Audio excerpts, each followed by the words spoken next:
Specially reservation को लेके mic down करो यार। कैबिनेट में 22 एजेंडा के आइटम,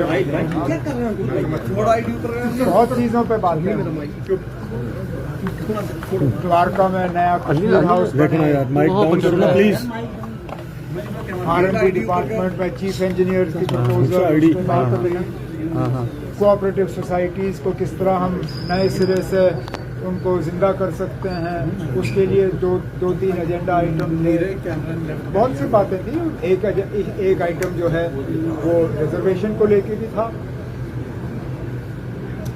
अब कैबिनेट मीटिंग की मिनट्स साइन करने और उन्हें ऑनरेबल एलजी साहब के पास भेजने से पहले मैं उन पे यहाँ तबसरा करूँ, गलत होगा।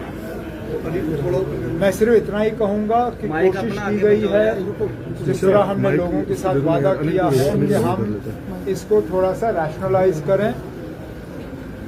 कोशिश ये भी की गई है कि कहीं पे किसी के साथ नाइंसाफी ना हो। हमने वक्त इतना लगाया क्योंकि ये मुद्दा ऐसा है कि इसके साथ सियासत करना बहुत आसान है, और आपने देखा भी है।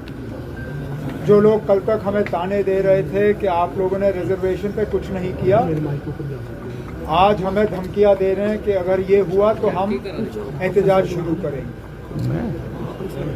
कैबिनेट ने अपने तरफ से कोशिश की है कि एक ट्रांसपेरेंट और एक फेयर प्रोसेस जो है हम अडॉप्ट करें। अब मामला ऑनरेबल एलजी साहब के पास जाएगा। जब तक फाइल उनके पास नहीं पहुंचती तब तक इससे ज्यादा मैं लेकिन एक चीज तो है सर, क्या आप माने हम माने कि जो वो खत्म हो गया, आप जो मानना चाहें आप मानिए ना। हमने इसमें इससे ज्यादा डिटेल्ड एक्सरसाइज हम नहीं कर सकते थे। हर इशू को देखा गया, एक बार से ज्यादा इस पे बहस हुई। ये शायद तीसरी या चौथी मर्तबा है कि मामला कैबिनेट के सामने आया। 6 महीने कैबिनेट की सब कमेटी, हमारे सीनियर कुलीग सकीना यत्तू साहिबा ने उसकी अध्यक्षता की। हमने अपने तरफ से जितना हम कर सकते थे इस मामले को सुलझाने के लिए हमने किया।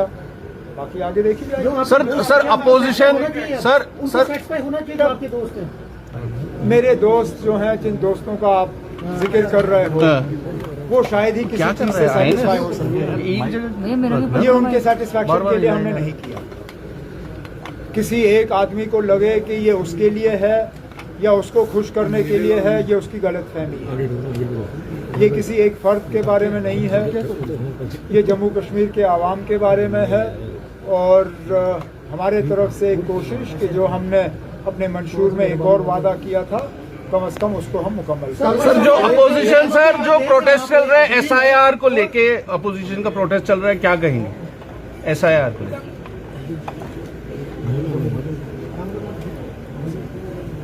इलेक्शन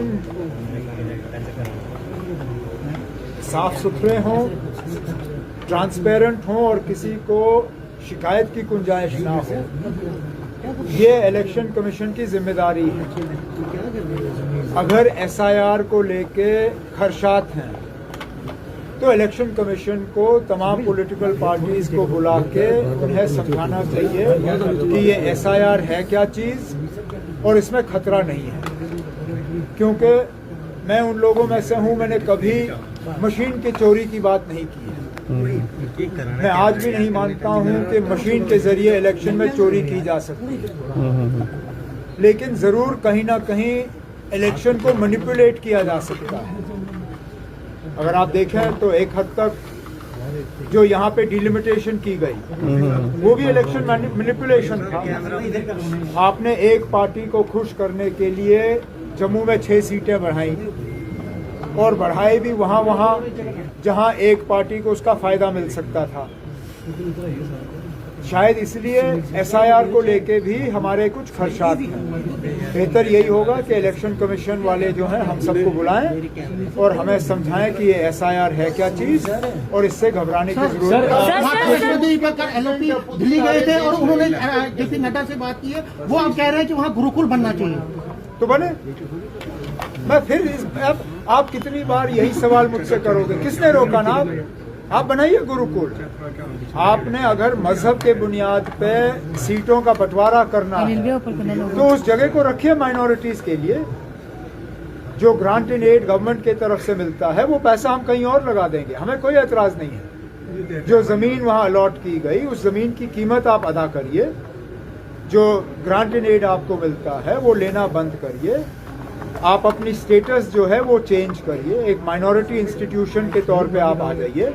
उसके बाद अगर आप मजहब के बुनियाद पे सीटें बांटना चाहते हैं आप बांटिए, कौन रोक सकता है। लेकिन अभी तक आपने नीट का इम्तिहान कबूल किया है। नीट के इम्तिहान में सिर्फ और सिर्फ जो है काबिलियत देखी जाती है, मेरिट देखा जाता है। अब अगर आपके बच्चों का मेरिट नहीं आता है उसके लिए आप किसी और को कसूरवार कैसे ठहरा सकते हैं? ठीक, थैंक यू।